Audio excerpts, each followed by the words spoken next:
자, 이 생리통이라는 것이 왜 생기게 됩니까?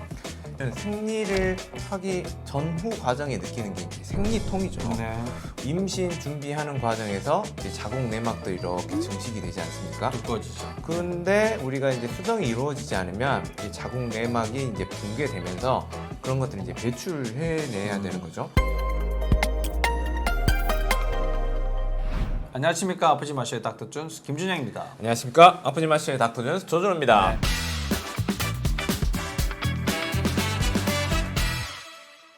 자, 오늘도 이제 골반에 대해서 이야기를 좀 해볼 건데요. 지난번에는 뭐 남자 여자가 다 공통적으로 겪을 수 있는 방광염에 대해서 오늘 설명드렸는데, 오늘은 이 제목에도 굉장히 재밌게 써놓으셨네요. 남 모르는 고통. 네. 진짜 남자는 모르는 고통이죠. 네. 뭐 생리통에 대해서 오늘은 이야기를 해보도록 하겠습니다.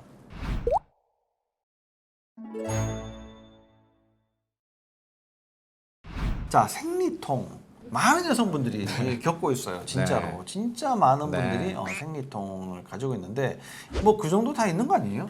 뭐 이렇게 이제 우습게 생각을 하시고 있는데, 이 생리통의 문제가 난임까지도 이어지게 되고요. 이걸로 직장을 그만두시는 분들까지도 생기게 되거든요. 생리통 뭐 없애기를 한번 기대도 해보고 노력을 한번 해보시기를 바랍니다. 자, 이 생리통이라는 것이 왜 생기게 됩니까? 생리를 하기 전후 과정에 느끼는 게 이제 생리통이죠. 네. 임신 준비하는 과정에서 이제 자궁 내막도 이렇게 증식이 되지 않습니까? 두꺼워지죠. 근데 우리가 이제 수정이 이루어지지 않으면 이제 자궁 내막이 이제 붕괴되면서 그런 것들을 이제 배출해내야 되는 거죠.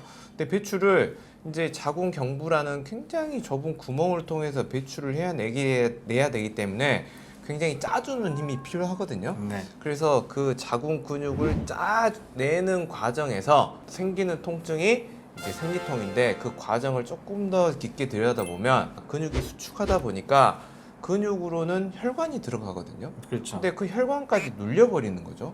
그렇게 되니까 근육은 산소도 공급을 못 받고 영양소도 제대로 공급을 못 받는 네. 상태가 되니까 혈액순환이 떨어지면서 생기는 통증이 이제 생리통이 되겠습니다. 네. 그래서 일반적인 생리통은 이제 누구나 조금씩은 겪는 거죠. 정도의 차이는 있겠지만, 그래서 단순 생리통인지 아닌지를 조금 먼저 보시는 게 중요할 텐데, 보통 이제 단순 생리통이라고 하면 그 생리 전후에 한 뭐 2에서 3일 정도 이렇게 생기고 점점점 줄어드는 이런 특징이 있겠지만, 뭔가 질병, 예를 들면 뭐 자궁 내막증이 있다든지 뭐 난소 종양이 있다든지 뭐 성근증이 있다든지 이런 형태들은 굉장히 긴 기간, 보통 뭐 일주일 이상의 기간이 되고, 점점 줄어들어야 될 통증이 점점점 늘어난다거나 분비물이 이상하거나 뭐 냄새가 난다거나 이런 경우가 되면 그냥 내가 한 달에 겪는 이런 단순한 이 생리적인 생리통이 아닌 혹시 내 몸에 질병이 있는지 이것부터 먼저 찾아보시는 게 중요할 것 같습니다. 네. 이게 얘기를 듣다 보니까, 그러면 혈관과 관련이 돼서 근육의 문제로 통증이 생긴다. 네. 이게 어디서 굉장히 많이 듣던 네. 이야기인데요. 이게 심장의 허혈성 문제, 네. 뭐 심근경색 이런 거랑도 네. 굉장히 관련이 많이 있는 건데, 그러면 그렇게 유사한 문제로 자궁에도 문제가 생길 수 있다. 네. 이런 이야기네요. 그러면 물론 근육 자체가 문제가 생겨서 안 될 수도 있겠지만, 사실 그 혈액이라는 것이 심장에서부터 시작돼서 막 길을 타고 한참 와야 되지 않겠습니까? 그렇죠. 네. 그러면 그 중간 경로에는 문제가 없겠습니까? 당연히 있겠죠. 당연히 있어요. 그러니까 쉽게 말하면 저는 이렇게 말씀드립니다. 네. 내가 증상을 나타내는 것이 자궁에 있는 근육의 문제일 뿐이지 결국 어디든지 나타날 수 있는 상황인 거죠. 그러면 뭘 봐야 되냐면 그 근육, 자궁 근육으로 가는 신경을 먼저 점검을 해봐야 될 거고, 네. 두 번째, 자궁 근육으로 가는 혈액순환을 점검을 해봐야 될 텐데, 그 혈액순환은 누가 지휘를 하냐? 자율신경이 지배를 하고, 자궁 근육도 누가 지배를 하냐? 자율신경이 지배를 하고, 그 자율신경의 경로가 어디냐? 목, 등, 허리, 골반. 특히 이 골반 내부의 장기들은 골반이 얼마나 비틀려 있냐, 네. 그 비틀어져 있냐고 굉장히 많이 좌우를 하면서 이 혈액순환을 좌우하는 교감신경 같은 경우에는 등과 허리 사이, 그래서 뭐 앉아있는 자세 뭐 이런 식으로 앉아있거나 이렇게 되면 네. 결국에 신경에서 정보 전달하는 정보들이 오고 가고 할 때 변질이 되면서 혈액순환 장애뿐만 아니라 그 근육의 수축력에 문제를 일으키게 되는 거죠. 네. 그러면 이런 환경들이 지속이 되면 결국 통증뿐만 아니라 이런 호르몬 기관들의 기능적인 문제들까지 생길 수가 있겠죠. 뭐 이렇게 삐뚤게 앉아 있어서 뭐 골반이 틀어져서 혈관의 문제, 거기에 호르몬의 문제가 얹혀서 더 증상이 이제 악화된다. 네. 여기까지 이해가 되는데, 네. 근데 나는 다리도 안 꼬아요. 네. 뭐 아니면 난 삐딱하게 앉는 거 이제 조심하고 있어요. 네. 뭐 이런 분들이 골반이 틀어지는 경우도 많지 않습니까? 네, 뭐 네. 그런 분들은 도대체 무슨 기준으로 골반이 틀어지는 겁니까? 자, 우리 몸의 전체 밸런스는 예를 들면 뭐 손가락 따로, 머리 따로, 뭐 허리 따로 움직이는 게 아니라 네. 결국 전체 밸런스는 한꺼번에 움직이는데 그 핵심은 머리축과 골반축에 있습니다. 네. 그리고 그 골반을 받쳐주는 다리에도 있는 거죠. 특히 발, 네. 족부에 문제가 네. 있는 거죠. 네. 그래서 결국 머리축과 골반축이 틀어진다. 즉 머리의 위치가 변하면 골반은 거기에 따라서 보상을 해야 되는 틀어질 수 거고 있다. 그 보상을 하는 과정에서 다리가 골반에 붙어 있기 때문에 다리 길이가 또 변화가 되는 거거든요. 네. 특히 변화가 된 과정 속에서의 우리 족부의 불안정성이 생기면 또 족부가 무너지지 않습니까? 발바닥 모양이 이상이 된다는 예, 거죠. 예, 쉽게 말하면 뭐 첨족이 된다거나 네, 네. 아니면 안짱다리, 예, 뭐, 안짱다리도 될 수도 있는 거고 뭐 평발이 될 수도 있는 거고 네, 그렇게 네. 되면 또 골반이 비틀리는 거고 그래서 내가 꼭 골반하고 관련된 동작을 하지 않더라도 발의 문제 그리고 이 두경부 특히 머리의 위치가 변화가 되면 골반은 거기에 보상이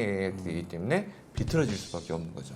그러면 내가 생리통이 심하다. 네. 그러면 이게 지금 머리 골반 밸런스가 맞는지 그 축이 네. 맞는지 네. 이것도 확인을 해봐야 되겠고 네. 그 축이 안 맞는 가장 큰 이유 중에 하나가 또 일자목이지 않습니까? 그렇습니다. 그럼 일자목을 이제 검사를 해보는 게 좋겠고 네. 두 번째는 그러면 발도 골반이 틀어지는 게 영향을 주니까 내가 아무리 다리를 꼬지 않고 제대로 잘 앉아 있다 하더라도 발에 문제가 있는지 없는지도 확인해 보는 네, 것이 네. 필요하다. 그러면 야 이게 생리통 하나로 진짜 전신을 좀 더 네. 검사해 보는 것이 훨씬 더 도움이 되겠다 이런 생각이 드네요. 그것도 반드시 검사를 하셔야 될 것 네, 같고. 실제로 우리가 이제 어린애들 같은 경우에는 좀 공격적인 치료가 어렵지 않습니까? 그렇죠. 그죠? 뭐 중학생들 굉장히 좀 이렇게 예민해 있는 이런 친구들.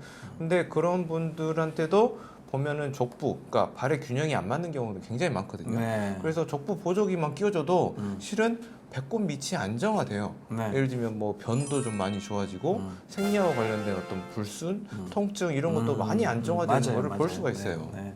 그런 문제들은 사실 산부인과에서 네, 네. 잘 봐주지 않지 않습니까? 네. 뭐 혹이 얼마나 컸어요, 뭐 자궁선근증이 있으니까 뭐 비임약 드세요, 네. 뭐 이렇게 이제 끝나버릴 그런 문제들인데 좀 더 근본적인 원인들을 찾아서 네. 교정을 좀 해주시기를 노력을 좀 하시면 좋을 것 같고 뭐 생리통 이 정도면 뭐 진통제 한두 알 뭐 먹고 견딜 수 있어요. 뭐 그것도 굉장히 좋은 방법인데.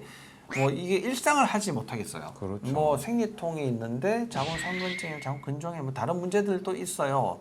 이런 분들은 꼭 제대로 확인을 해보시고 여러분들 건강이 사실 생리통으로 드러났지만 다른 부위에도 문제가 있으니까 네. 전체적으로 교정을 좀 해주는 그런 좋은 시간을 갖는 것이 여러분들에게 필요하지 않나 이렇게 생각이 듭니다.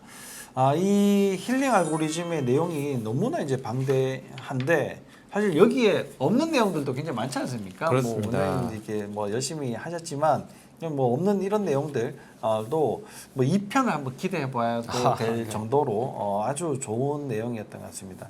이 힐링 알고리즘 바로 잡기를 여러분들이 한번 이게 꼼꼼하게 읽어보시고 잘 모르는 내용들 이런 것들은 저희들이 이제 20편이나 이게 방송을 찍어놨기 때문에 한번 찾아보시고 다시 한번 더 이렇게 책을 읽어보시면 여러분들이 책을 이게 내용을 이해하시는데 굉장히 큰 도움이 되실 것 같습니다. 그래서 오늘 이제 힐링 알고리즘 바로잡기를 오늘 이 시간으로 마치고 다음에는 또 저희들이 환자들을 만나면서 이게 겪었던 여러 가지 이제 문제들을 어떻게 하면 저희가 진료 방법들로 좀 더 쉽게 설명을 해드릴 수 있는가에 대해서 좀 더 요약해서 설명을 드리고 그런 내용들이 여러분들에게 늘 유익한 시간이 될 수 있도록 좀 더 고민해보고 여러분들에게 말씀을 드리는 시간을 갖도록 하겠습니다.